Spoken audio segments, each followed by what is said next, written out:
जय हिंद दोस्तों, मैं हूं जितेंद्र दीक्षित। 4 PM महाराष्ट्र में आपका स्वागत है।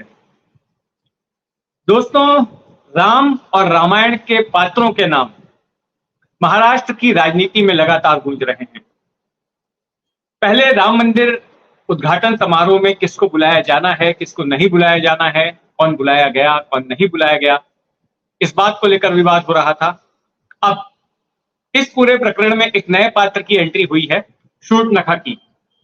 संजय राउत ने महाराष्ट्र के उप मुख्यमंत्री देवेंद्र फडणवीस की तुलना शूर्पणखा से कर दी है। तो पूरा मामला क्या है आपको समझाता हूं। देखिए, प्रधानमंत्री नरेंद्र मोदी आज हैं महाराष्ट्र में और नासिक से वो बीजेपी के चुनावी कैंपेन की शुरुआत कर रहे हैं। उससे पहले वे नासिक के मशहूर कालाराम मंदिर में जाएंगे मत्था टेकने के लिए, भगवान राम के दर्शन करने के लिए। अब हुआ यह है कि उद्धव ठाकरे को जब अयोध्या में नहीं निमंत्रित किया गया राम मंदिर के उद्घाटन समारोह के लिए, तो ऐसे में उद्धव ठाकरे ने यह ऐलान किया था कि भले ही मुझे वहां नहीं बुलाया गया हो, मैं वहां पर बाद में जाऊंगा। ये जो 22 जनवरी का समारोह है, ये तो एक पॉलिटिकल इवेंट है, लेकिन हम जाके आगे एक धार्मिक इवेंट करेंगे शिवसेना ठाकरे ग्रुप की तरफ से। लेकिन 22 तारीख को उद्धव ठाकरे नासिक में मौजूद रहेंगे और नासिक के इसी कालाराम मंदिर में वो पूजा करेंगे, भगवान राम की आरती करेंगे। तो उद्धव ठाकरे से पहले अब नरेंद्र मोदी वहां पर पहुंच गए। तो इसी बात पर संजय राउत ने चुटकी ले ली और कहा कि इसका मतलब तो ये होता है कि जहां जहां पहले उद्धव जाएंगे, पीछे से मोदी वहां पर पहुंचेंगे। तो ऐसे में तो हम मणिपुर में भी जाके एक भगवान राम के मंदिर का जीर्णोद्धार करने वाले हैं, तो क्या मोदी वहां पर जाएंगे? तो इस तरह का बयान संजय राउत का आया। फिर इस बात को लेकर अभी भी विवाद जारी है कि जिस जगह पर आज भव्य राम मंदिर खड़ा है, वहां पर 6 दिसंबर 1992 तक बाबरी मस्जिद हुआ करती थी, और बाबरी मस्जिद किसने गिराई, इस बात के क्रेडिट को लेकर शिवसेना ठाकरे गुट और बीजेपी में एक लड़ाई चल रही है। अब से कुछ वक्त पहले देवेंद्र फडणवीस का एक बयान आया था और देवेंद्र फडणवीस ने कहा था कि शिवसेना की कोई भूमिका नहीं रही बाबरी मस्जिद को गिराए जाने में, और उन्होंने कहा कि वे खुद बाबरी मस्जिद गिराए जाते वक्त 6 दिसंबर को वहां मौजूद थे, उनकी गिरफ्तारी भी हुई थी और बदायूं जेल में उनको रखा गया था। तो इस पर संजय राउत का यह कहना है कि देवेंद्र फडणवीस झूठ बोल रहे हैं।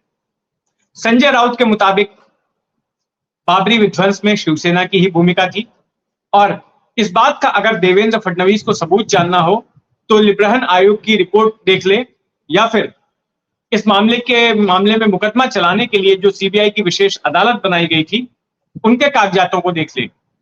उसमें बाला साहेब ठाकरे समेत, जो दिवंगत शिवसेना प्रमुख थे बाला साहेब ठाकरे, उनके समेत सैकड़ों शिवसैनिकों को आरोपी बनाया गया था, उनका जिक्र था। और बाला साहेब ठाकरे खुद मुकदमे की सुनवाई के दौरान एक बार लखनऊ गए थे, अदालत में पेश हुए थे, और संजय राउत का कहना है कि वो खुद 3 बार जा चुके हैं। लेकिन उन लिस्ट में देवेंद्र फडणवीस का नाम कहीं नहीं था। तो उल्टा राउत का कहना है कि देवेंद्र फडणवीस झूठ बोल रहे हैं। इससे पहले संजय राउत ने यह भी कहा था कि जब बाबरी मस्जिद गिरा दी गई थी तो उसके बाद कई बीजेपी के नेताओं ने अपने हाथ खड़े कर लिए थे, जिम्मेदारी लेने से मना कर दिया था, और उन्होंने हवाला दिया था आडवाणी के बयान का। और इसके साथ ही सुंदर सिंह भंडारी, जो बीजेपी के नेता थे, उन्होंने ये कहा था कि महाराष्ट्र के शिवसैनिकों ने मस्जिद गिराई है। तो राउत का कहना है कि फडणवीस अपना होमवर्क कर लें और सच्चाई क्या है उसको जाने कि आखिर में मस्जिद गिराई किसने थी। अब हुआ यह है कि शिवसेना ठाकरे गुट काफी इस वक्त गुस्साया हुआ है, खास करके बीजेपी के प्रति। परसों के दिन जो महाराष्ट्र विधानसभा के स्पीकर ने जो आदेश दिया, उसके बाद से लगातार बयान आ रहे हैं ठाकरे गुट की तरफ से बीजेपी की निंदा करते हुए, और यह कहा जा रहा है कि ये जो फैसला था वो पक्षपातपूर्ण था, लोकतंत्र की हत्या थी ये, और इस मामले को अब सुप्रीम कोर्ट में भी ठाकरे गुट चुनौती देने की तैयारी कर रहा है।